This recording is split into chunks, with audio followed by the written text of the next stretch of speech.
I sat in my Toronto condo, staring at the CN Tower through the floor-to-ceiling windows, my chamomile tea growing cold in my hands. The city lights blurred as my phone buzzed for the 15th time that evening. My cousin Melissa. Again. I didn't need to read the messages to know what they said. The same things she'd been saying for the past 3 months, ever since she got engaged to Ryan Bennett.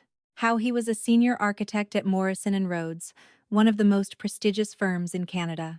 How he'd designed the new waterfront development everyone was talking about. How successful he was. How proud Aunt Catherine was.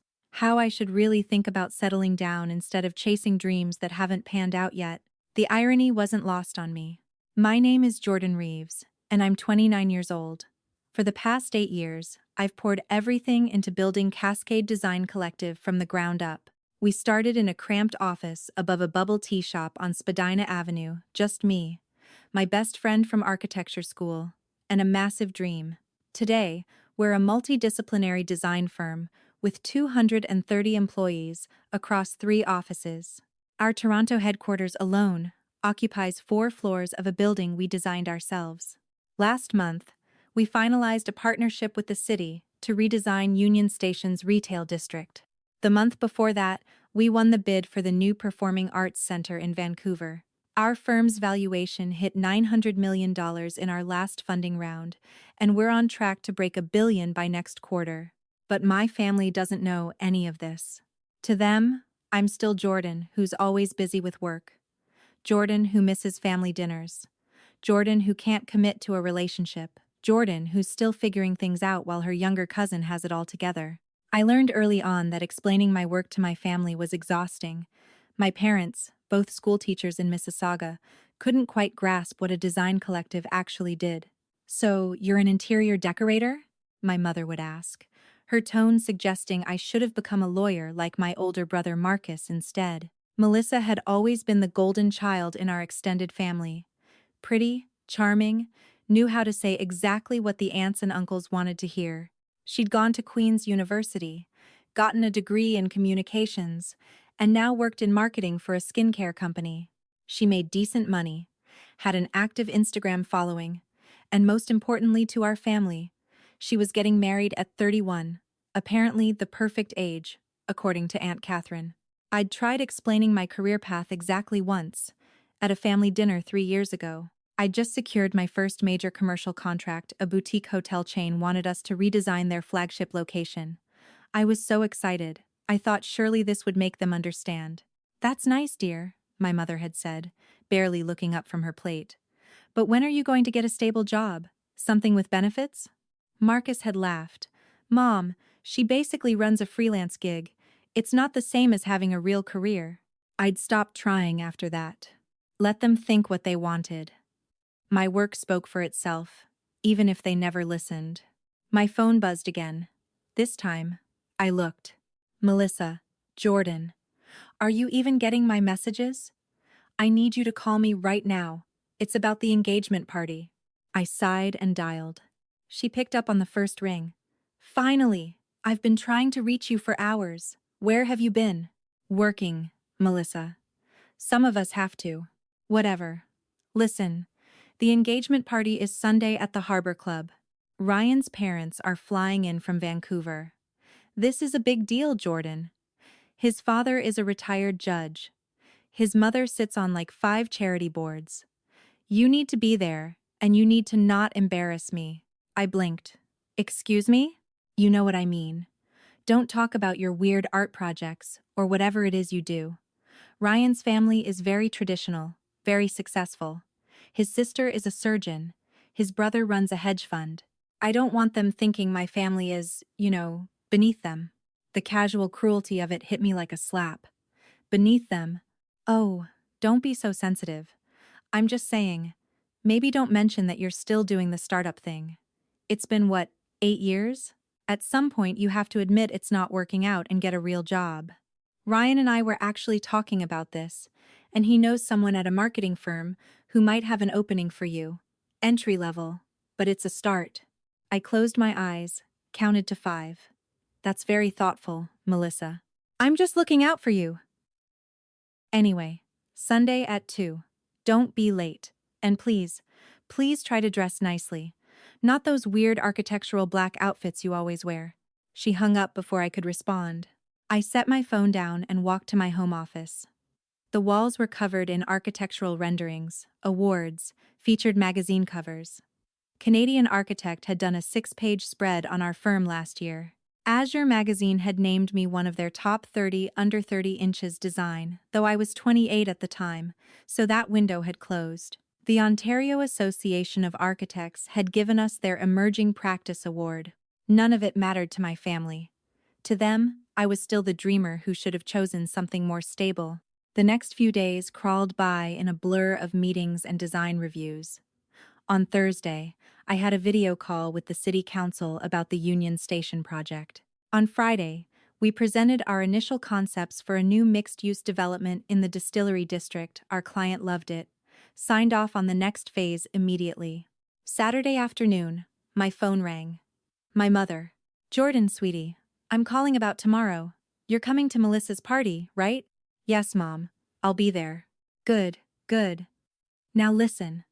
I know you're busy with your work, but this is family. Melissa is so excited about Ryan. He's such a catch, you know. Senior architect at Morrison and Rhodes? Can you imagine? They designed that beautiful tower by the waterfront. I felt a familiar tightness in my chest. Actually, Mom, Morrison and Rhodes was the contractor. My firm designed that tower. Silence. Well, I'm sure they both contributed. Anyway, the point is, Ryan is very accomplished. Melissa was just telling me that he makes $200,000 a year. At his age, that's the kind of stability you want, Jordan. Maybe you could ask him about opportunities at his firm?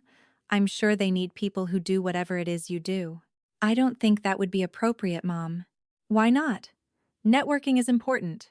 You're not getting any younger. 29, Jordan. Most girls your age are at least engaged. Look at Melissa. I have to go, Mom. I'll see you tomorrow. I hung up before the conversation could spiral further, poured myself a glass of wine, stood at my window, watching the city I'd helped shape, feeling utterly invisible. Sunday arrived too quickly. I dressed carefully, a tailored navy suit, subtle jewelry, pulled my hair back in a sleek ponytail. Professional but not showy. The last thing I needed was Melissa accusing me of trying to upstage her. The Harbor Club was elegant, overlooking Lake Ontario. Melissa had clearly spared no expense. Ice sculptures, champagne fountains, a string quartet playing in the corner. I recognized several family members milling about my parents, Marcus and his wife, various aunts and uncles and cousins. Melissa spotted me immediately. She looked stunning in a pale pink dress, her engagement ring catching the light as she waved me over. Jordan, you made it, and you actually dressed like a normal person for once. Ryan, come here. A tall man in his early 30s approached, all confident smiles and firm handshake. Ryan Bennett. I recognized him immediately. He'd been on our interview panel when he applied to Cascade 6 months ago. We'd ultimately gone with someone else, someone with more innovative vision. Ryan had the credentials, but his portfolio felt safe, derivative. Good work, but not exceptional. He didn't recognize me. Ryan, this is my cousin Jordan. Jordan, my fiancé, Ryan Bennett. He's a senior architect at Morrison Rhodes. Pleasure to meet you, Ryan said, his handshake perfunctory. What do you do, Jordan? Before I could answer, Melissa jumped in. Jordan's in between things right now, trying to get a startup off the ground. You know how it is with millennials and their entrepreneurial phase. She laughed, like it was all very charming and slightly pathetic. Ryan's expression shifted to polite sympathy. Ah, the startup world. Tough industry. What's your business model? We're a design collective. Architecture, urban planning, interior design. Oh, interesting. How long have you been at it? 8 years. His eyebrows rose slightly. 8 years? That's quite a while. How many employees do you have? Melissa interjected before I could answer. Jordan, why don't you go get some champagne? Ryan's parents are about to arrive and I need to prep him on all the family names. I was dismissed, just like that. I made my way to the bar, ordered a club soda, watched my family fawn over Ryan, heard snippets of conversation about his impressive career, his bright future, how lucky Melissa was. Aunt Catherine cornered me by the hors d'oeuvres table. Jordan, darling, you should be taking notes from your cousin. Look at her, engaged to such a successful man. What's your excuse? You can't chase these silly projects forever. You're almost 30. I'll keep that in mind, Aunt Catherine. I'm serious. Ryan was telling us he makes 200,000 a year. 200,000. And he's only 32. That's the kind of man you should be looking for, not wasting your time on these art projects. I excused myself to the bathroom, locked myself in a stall, and took several deep breaths. This was exactly why I never talked about my work. Why I'd learned to just smile and nod and let them believe whatever they wanted to believe. When I emerged, Ryan's parents had arrived. Distinguished-looking couple, both in their 60s. His father, Judge Bennett, had the bearing of someone used to being the most important person in any room. His mother, Patricia, wore pearls and a smile that didn't quite reach her eyes. Melissa was in her element, introducing Ryan's family to ours. I hung back, observing. Watched Ryan talk about his recent projects, all of them fairly standard commercial work. Watched my family hang on his every word, like he was describing the cure for cancer. My phone vibrated. A text from Simone, my business partner and best friend. Simone, how's the family torture session going? Me. About as expected. Currently invisible, while everyone worships Melissa's architect fiancé. Simone. The irony. Hey, reminder that we have the Morrison and Rhodes meeting tomorrow at 10. They're bringing their senior leadership to discuss the potential collaboration on the waterfront project. I'd forgotten about that. Morrison and Rhodes had reached out last month about partnering on a massive mixed-use development the city was planning. It would be one of the biggest projects in Toronto's history. Residential towers, commercial space, public parks, transit integration. The city wanted it designed by a Canadian firm, and they wanted it done right. Morrison and Rhodes had the infrastructure and the established reputation. We had the vision and the innovative design approach. It made sense to collaborate, even if it meant working with a firm I'd always found a bit staid. Me. I'll be there. Is the presentation deck finalized? Simone. Yes. We're going to blow their minds. See you at 9:30 to prep. I pocketed my phone and grabbed another club soda. The party was reaching its peak. Melissa was opening gifts, squealing over kitchen gadgets and picture frames. Ryan stood beside her, arm around her waist, the picture of young professional success. My mother materialized at my elbow. Isn't this lovely? This is what I want for you, Jordan. A nice man. A beautiful party. Something to celebrate. I'm happy for Melissa, Mom. Are you, though? Because you've seemed awfully distant lately. Always working, never making time for family. You know, Ryan was just telling me about an opening at his firm. Administrative work. But it could be a foot in the door. Mom, I really don't need. Don't be proud, Jordan. Pride doesn't pay the bills. You've given this startup thing a good try, but 8 years is long enough. At some point you have to be realistic about your limitations. My limitations. I excused myself, mumbled something about needing air. Found myself on the club's terrace, looking out at the lake. The same lake I looked at from my office every day. The same city I'd spent nearly a decade helping to build and reimagine. Marcus found me there 20 minutes later. You okay, little sister? Just tired. Melissa's really something, isn't she? That Ryan guy seems solid, though, making bank at Morrison and Rhodes. He paused. You know, it's not too late for you to pivot. You're smart, you could go back to school, get an MBA or something. The startup thing was a good learning experience, but what, Marcus? But it didn't work out, and that's okay. Not everyone's cut out to be an entrepreneur. Some of us are better suited to traditional career paths. Nothing wrong with that.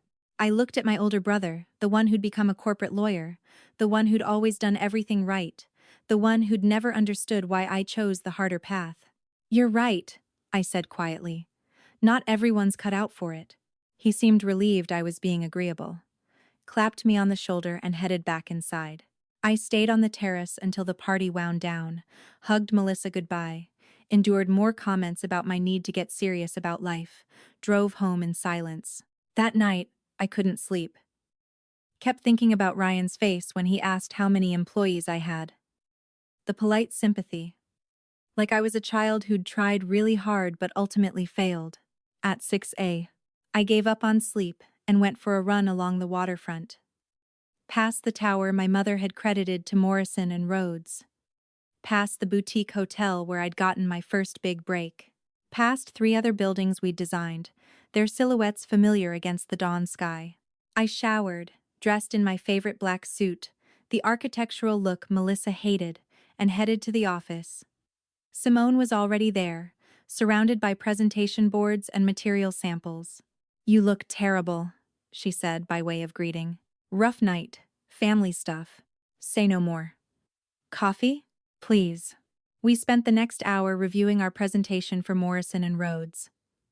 The waterfront project was ambitious, a complete reimagining of a 12-acre site currently occupied by old warehouses and parking lots. The city wanted it transformed into a vibrant, sustainable, mixed-use community. Residential towers with affordable housing units. Retail and commercial space supporting local businesses. Public parks and waterfront access. Transit integration to reduce car dependency. We'd spent 3 months developing a concept that balanced density with livability, modern design with historical context, environmental sustainability with economic viability. It was some of our best work. "They're going to love it," Simone said, surveying our boards. "And if Morrison and Rhodes has half a brain, they'll agree to full creative partnership instead of trying to relegate us to junior status." At 9:45, our receptionist called. "Jordan? Morrison and Rhodes' team is here. I've set them up in the main conference room." "Thanks, Priya. We'll be right there." Simone and I gathered our materials and headed down the hall. Our office was a testament to our philosophy: open, light-filled, with plenty of collaborative space and natural materials. We'd designed it ourselves, obviously. Every detail intentional. I pushed open the conference room door and stopped short. Sitting at the table were 5 people from Morrison and Rhodes. I recognized 3 of them from previous industry events: the CEO, Patricia Morrison, the head of urban planning, David Rhodes, and in the middle, looking equally shocked, was Ryan Bennett. His face went pale. "Jordan?" Patricia Morrison stood, extending her hand. "Miss Reeves, thank you for meeting with us. I'm Patricia Morrison. This is David Rhodes, our Director of Urban Planning, Sarah Chen, our Structural Engineering Lead, Michael Thompson, our Sustainability Consultant, and Ryan Bennett, one of our Senior Architects." I shook her hand, recovering my composure. "Pleasure to meet you all. This is Simone Laurent, my co-founder and Chief Design Officer." We all sat. Ryan looked like he wanted to disappear into his chair. Patricia opened her portfolio. "As you know, we've been following Cascade's work for several years now. Your waterfront tower is exceptional. We actually recommended it to several clients as an example of innovative residential design. When the city approached us about this waterfront project, we immediately thought of your firm as the ideal creative partner." "We're honored," I said. "We've prepared a preliminary concept to demonstrate our vision for the site." Simone and I walked them through our presentation. 20 minutes of carefully researched, beautifully rendered architecture. We'd thought of everything from the macro urban planning elements down to the micro details of material selection and landscaping. Patricia and David asked thoughtful questions. Sarah and Michael contributed technical insights. Ryan said nothing, just stared at the presentation boards like they might explain how his fiancé's supposedly unemployed cousin was running the firm he wanted to partner with. When we finished, Patricia sat back in her chair. "This is extraordinary work. Exactly the kind of forward-thinking design the city needs. I think a partnership between our firms would be incredibly productive." "I agree," I said. "Though I want to be clear about the structure. Cascade would maintain full creative control of the design elements. Morrison and Rhodes would handle the construction management and contractor relationships. Equal billing, equal decision-making authority on matters that affect both design and construction. David raised his eyebrows. That's a fairly assertive position for a firm with less than 10 years in operation. It's a fair position for a firm that's designed some of the most acclaimed buildings in this city in the past 5 years, Simone interjected smoothly. We know our value. We're not interested in being junior partners on our own vision. Patricia smiled. I like it. You're right, your design reputation is stellar. We'd be lucky to work with you. I think we can structure an agreement that honors both firms' contributions. We spent the next hour hashing out preliminary terms. Throughout it all, Ryan remained silent, occasionally glancing at me with an expression I couldn't quite read. Shock, definitely. Embarrassment? Probably. And maybe a hint of something else, respect, perhaps, though it was a bit late for that. As the meeting concluded, Patricia stood. Miss Reeves, Miss Laurent, this has been tremendously productive. I'll have our legal team draft an agreement reflecting what we discussed today. We'll send it over by end of week? Perfect, I said. As Morrison and Rhodes' team filed out, Ryan hung back. Simone gave me a questioning look. I nodded, and she left us alone. Jordan, Ryan started, then stopped, ran a hand through his hair. I had no idea. Melissa never said. I mean, she told me you were doing a startup, but I didn't realize that it was successful. He had the grace to look ashamed. I'm sorry. That was incredibly presumptuous of me. Your work is amazing. This firm is amazing. Thank you. Does Melissa know about all this? No. Why not?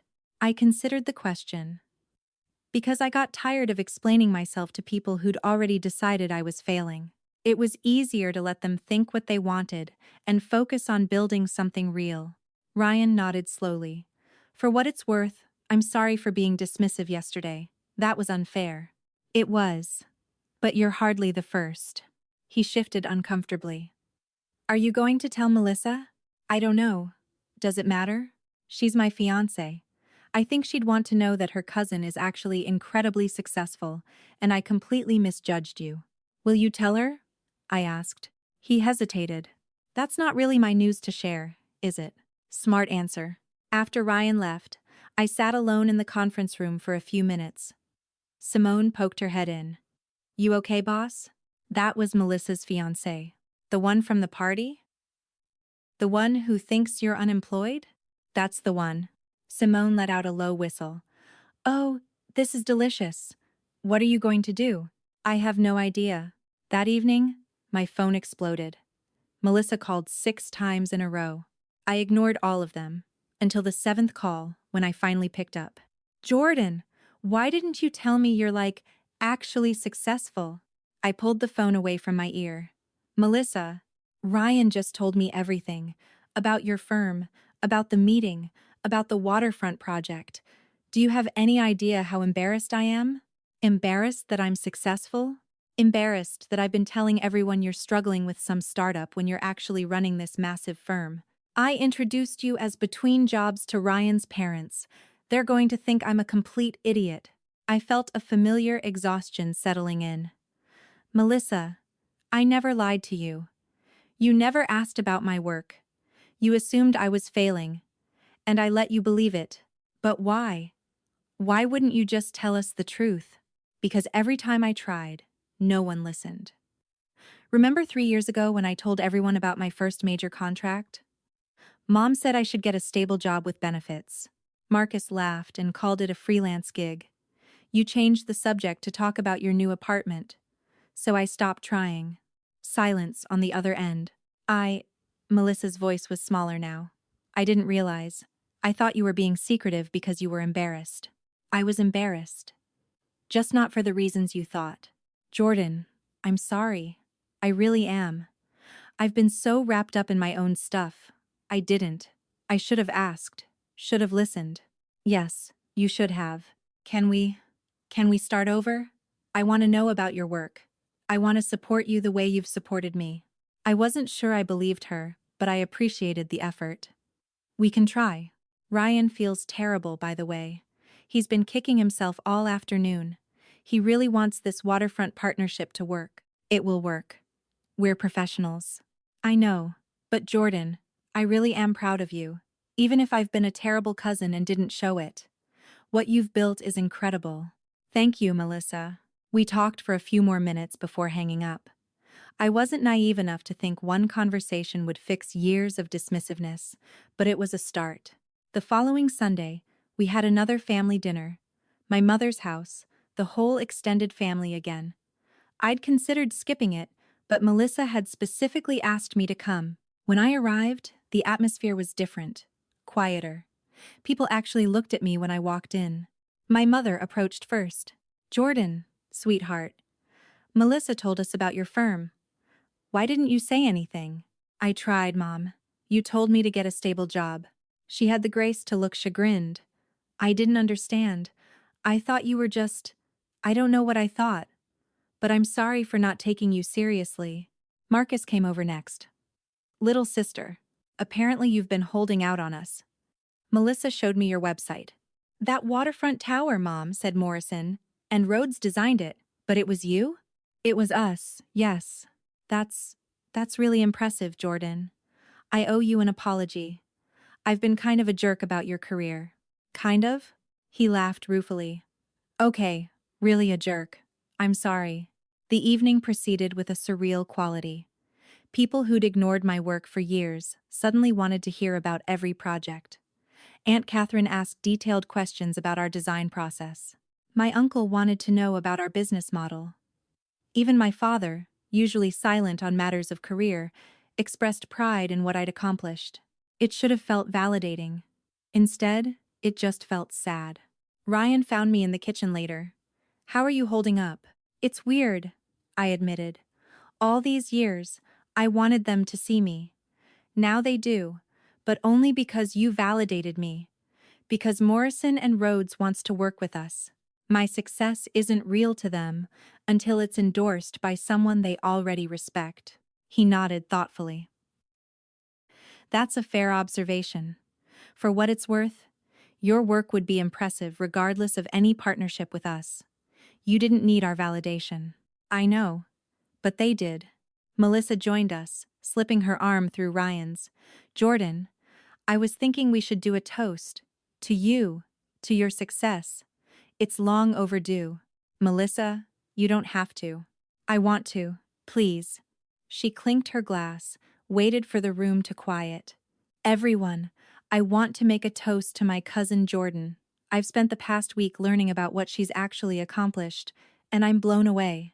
Jordan runs Cascade Design Collective, one of the most innovative architecture firms in Toronto. Her firm designed the waterfront tower we all love, and they're about to partner with Ryan's firm on the biggest development project in the city's history. She's built something incredible, and I'm sorry it took me so long to recognize it. To Jordan. The room echoed. To Jordan. I felt tears prick my eyes. Melissa hugged me. I mean it, she whispered. I'm so sorry. I know. That night, driving home, I thought about the past 8 years. All the late nights, the financial stress, the moments of doubt, the family dinners where I felt invisible, the casual dismissals, the suggestions that I should just give up and get a real job. I thought about the buildings I'd designed, the communities I'd helped shape, the 230 people who depended on Cascade for their livelihoods. I thought about the awards and the magazine features and the client testimonials praising our innovative vision. Most of all, I thought about the lesson I'd learned the hard way. Your worth isn't determined by other people's ability to see it.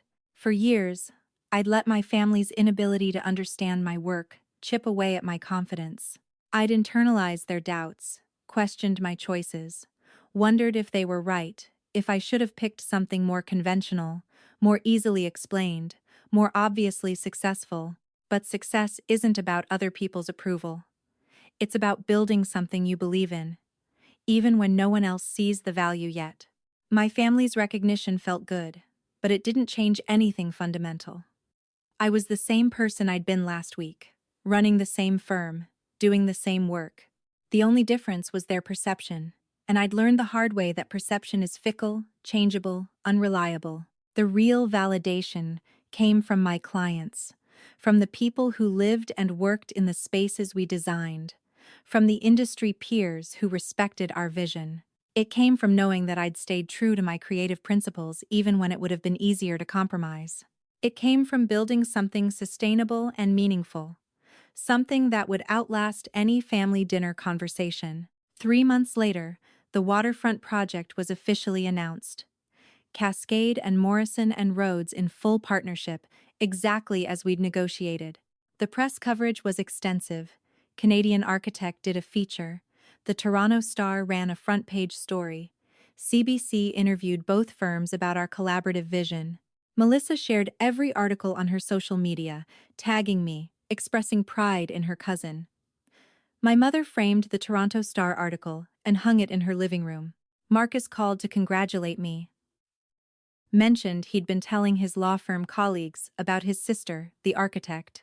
It was nice. It was validating. And it was also a bit sad, because I understood now that their pride was conditional. It existed because I'd achieved a certain level of visibility, because I could be easily explained, because I fit a narrative they understood. But I also realized something important. I didn't need their pride anymore. I'd spent 8 years building something real, something substantial, something that mattered. I'd done it without their support, without their encouragement, without their belief. Their approval now was a bonus, not a necessity. The waterfront project broke ground the following spring. At the ceremony, surrounded by city officials and media and both our firm's teams, I thought about that engagement party, about feeling invisible, while everyone celebrated Ryan's $200,000 salary and senior architect title. About how intention doesn't erase, impact how years of dismissive comments and casual cruelty can't be undone by belated recognition. How people's inability to see your value doesn't diminish that value, but it does reveal something about their limitations, not yours. I'd learned to build my self-worth on firmer ground than family approval. I'd learned that the people who matter will see you without needing external validation. I'd learned that sometimes the kindest thing you can do for yourself is stop trying to prove yourself to people who've already decided not to believe in you. Most importantly, I'd learned that your worth exists independent of other people's ability to recognize it. You don't need permission to be successful. You don't need endorsement to be valuable. You don't need approval to be proud of what you've built. Success is what you define it to be, not what your family thinks it should look like, not what society tells you it must include, not what anyone else's expectations demand. My success was always real, always valid, always enough. It just took me 8 years and a lot of unnecessary heartache to truly believe that. And that's the lesson I carried forward. Build your life on your own terms. Let your work speak for itself. And remember that the people who truly love and support you will find ways to see your value, even if they don't understand every detail of your path. The rest? That's their limitation, not yours.